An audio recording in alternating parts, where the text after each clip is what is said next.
Welcome to our new series, The 200 Movie Challenge. Our goal this year is to watch 200 movies that we haven't seen yet. If you want to listen to the full podcast where this clip is from, the link will be in the description. Now enjoy today's movie. I got one more movie, and this past weekend, Oh, I need to hear about this. yeah. So it was a movie. Tell me all about it. Oh, we're gonna get there. We're gonna get there. Jill and I talked about seeing this in theaters. Just because we're both intrigued and like, let's see how it goes. It was on Max. So I'm like, I think it was Max or Peacock. Either way. I can hear your tonality. Um, I kind of know where this is going. well, no. So I'm just trying to set the stage, and obviously I've heard not so great things about this. A lot of people are like, it's not like the original. So I said that too. Yeah, you were one. You were one. I've not watched it. But yes, we did end up watching Beetlejuice, and I don't know how to. I really don't know how to take this. Oh, I can't wait. Well, here's why. Obviously, the first one's a classic, and I think because it had the overall cast, from even Gina Davis, Baldwin, and Michael Keaton could steal the show. But Catherine O'Hara, just everyone else, yeah, of course, Winona Ryder.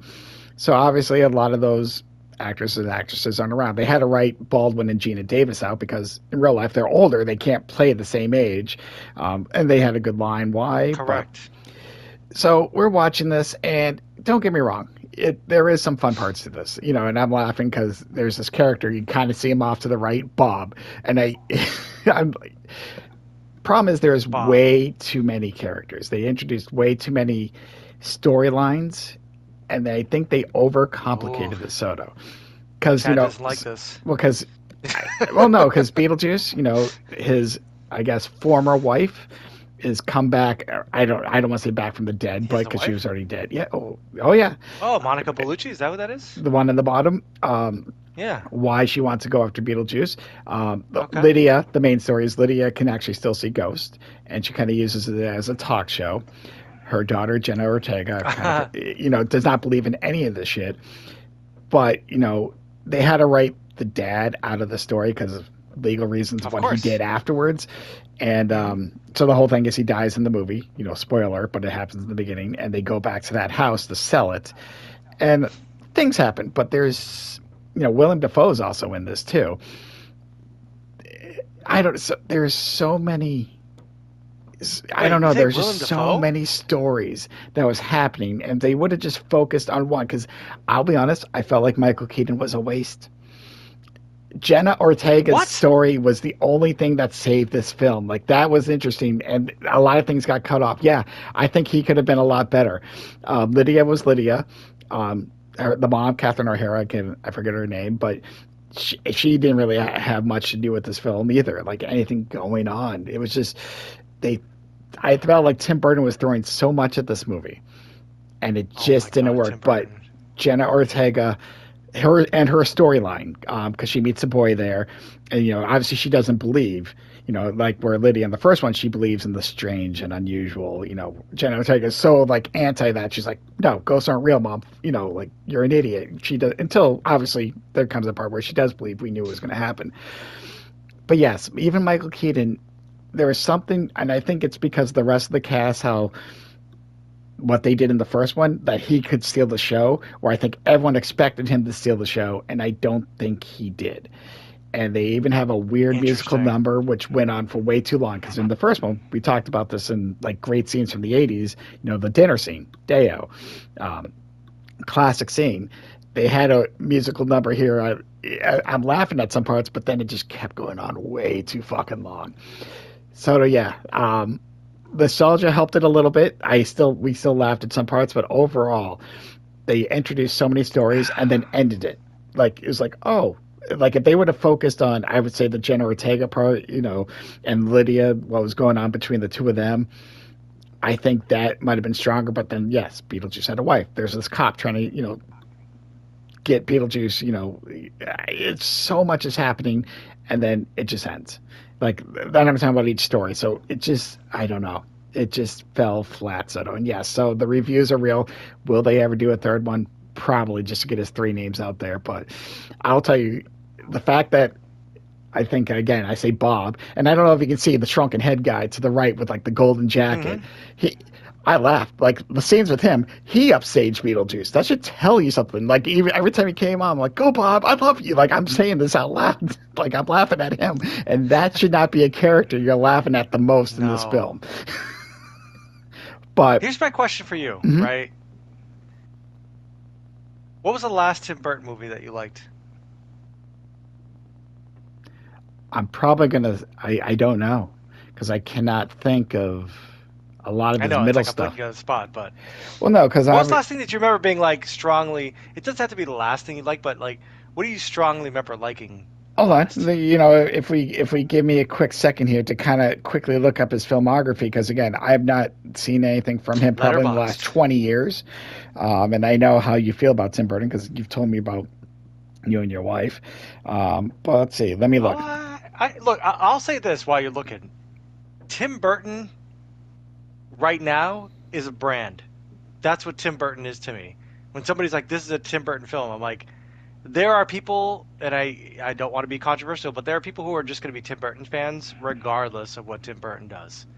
Like, he will put out this kind of stuff, and people will be like, it's all right, I'm going to keep watching it. People will buy things because it says it's from Tim Burton. So all right, so I'm kind of I just want to do a quick look, and this is why. So I'm going to be honest with you, Soto. Though I've heard good things, I've never seen Sweeney Todd. So FYI, I've heard good things about her, mixed things. That's a hit or miss with people. Sarah loves it. Like that's one of her favorite movies. I'm kind of whatever about it. I have not seen. Yeah, I think he did Alice in Wonderland, but honestly, the last good movie that I kind of remember that he did that I loved.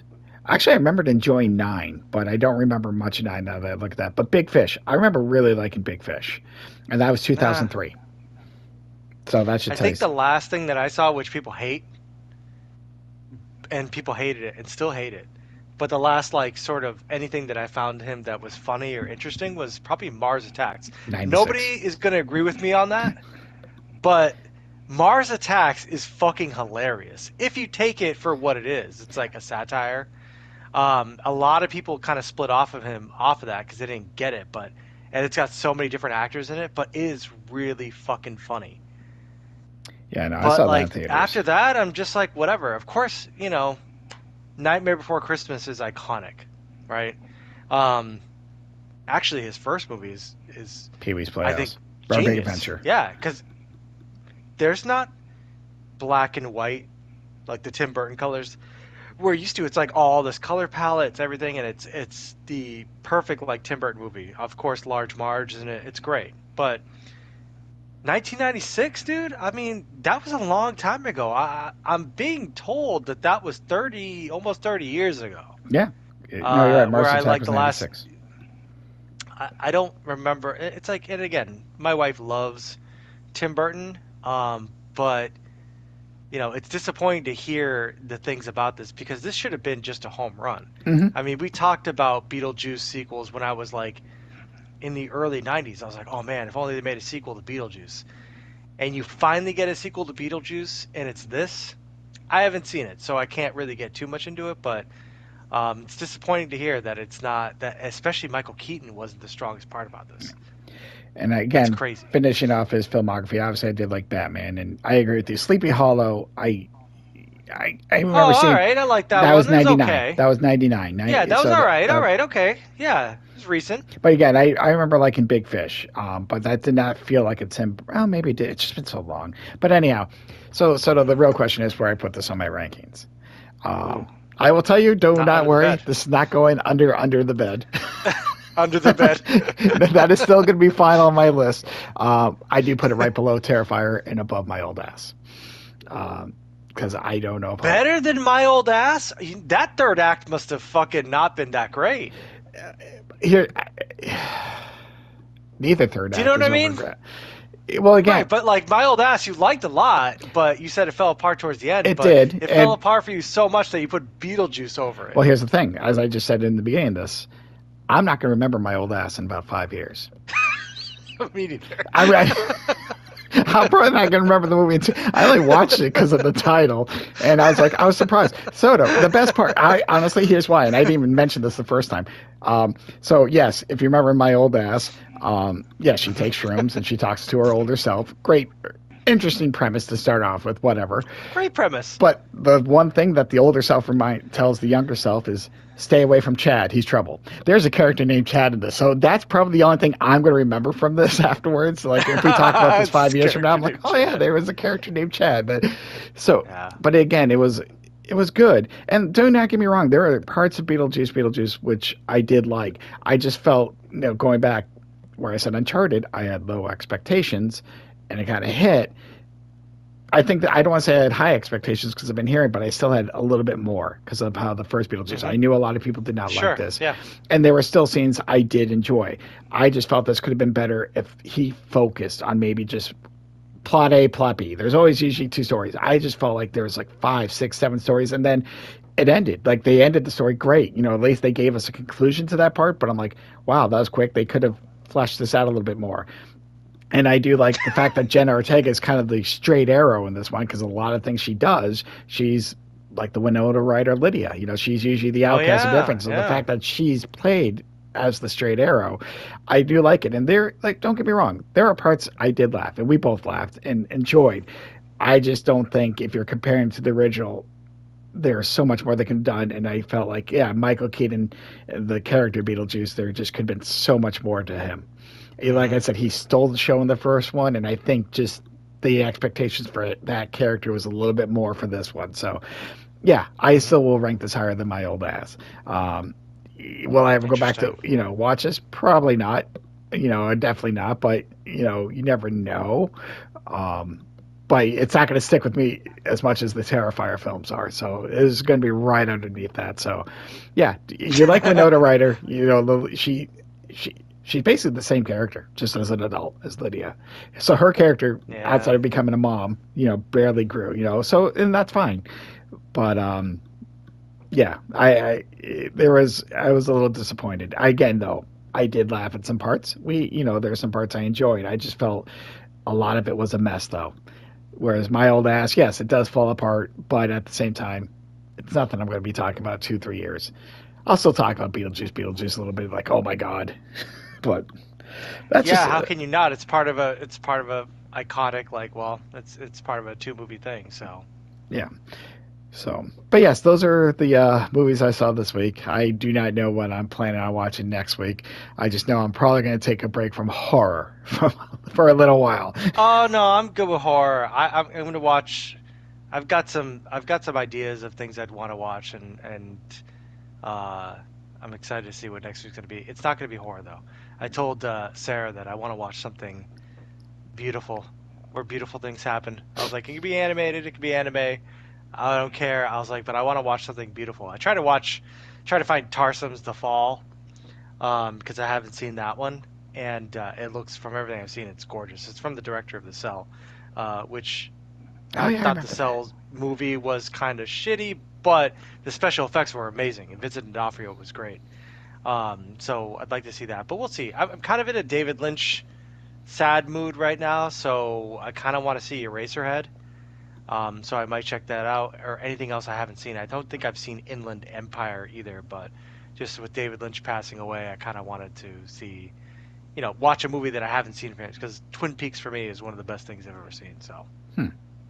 Yeah, I don't know what I'm going to be watching this week. Probably just, who knows? I might just pop it on Tubi and just find a shit movie. Maybe that's worse than Under the Bed. We'll find out. Why? Oh my God! We're only in January, man. We have to do that shit yet. Why not? You just throw in a little fun one every now and then. Who knows? We'll see. I have nothing truly planned yet, but it's just what I find. So, but anyhow, those are the movies we saw this week. From Terrifier, Uncharted and Beetlejuice, just a nice little range. But I think now, Soto, we're officially 14 movies in. 12, 13, 14 movies in. So. We're still doing pretty well for only seeing 3 this week. We got this, man. That's why we got to bank it early. It's only January. We got a strong start. Here's the great news. There's so many movies we haven't seen. You can throw a dart and just be like, oh, I haven't seen that. I will say this, I want to take from you. I do want to find an older classic that I haven't seen and kind of watch that. Just an older movie, because I think a lot of the movies I've seen have come out within the last 5 years. I think I can't think of which one's the old. Yeah, I think Terrifier might have been the oldest movie I've seen because that was 2013, 2016. So I do want to find some older ones. Find some classics that I've missed. I know my wife wants me to see Les Mis, so maybe we get that to this weekend. That's happening. That's definitely going to happen. Can't wait it's to just hear a matter that. when. So, but anyway, Soto, that's episode 3 of our 200 movie challenge. As we always tell people in the comments, because someone actually suggested a movie for us on Twitter, which I might have to see for them, but I don't know. I'm not a Kevin Hart fan. Twitter? Yes. Oh, I'm sorry. Which Kevin Hart movie? Lift. It's his newest one, and it's one that's not a comedy. It actually looks decent. Okay, that's kind of sad because I'll tell you that sometimes Kevin Hart, like, I just look at him and I can't help but laugh really hard. Like, when he makes jokes, he makes me almost piss my pants. He's fucking hilarious. No, and I agree. In a lot of his movies, he's just Kevin Hart, but I think this is more of a serious movie. Do not get me wrong. I was like, but I kind of just saw the premise, and it doesn't seem like a typical comedy. So I'm like, all right, and it's free on Netflix. So I'm like, I'm not saying free. It's free. She left a couple of suggestions, and Lift was one. The other one's not free. I can't remember. It was a Jason Statham action movie. I'm like, yeah. But so, yes, I've heard good things about Lift, but I don't know if I'll get to it, but it's going to be on my radar. Because, again, the premise kind of looked good and it didn't look like a Kevin Hart comedy, which is like, yeah, that's fine. I laugh at some of the shit he says, but then kind of like he's Kevin Hart in a lot of films anyway. So, but anyhow, that is for next time. Soto. Yeah, I don't even know how to end this. Usually we're just like, have a good one and, what do we learn? But I don't know. I think the only thing we've learned this week is we're done with horror movies, for a little while. Yeah, it's January. I can officially say that October is over, and I'm ready to move on. But until next time, just watch some good movies, man, or some bad ones. Yeah, man, make it a blockbuster night, bitch.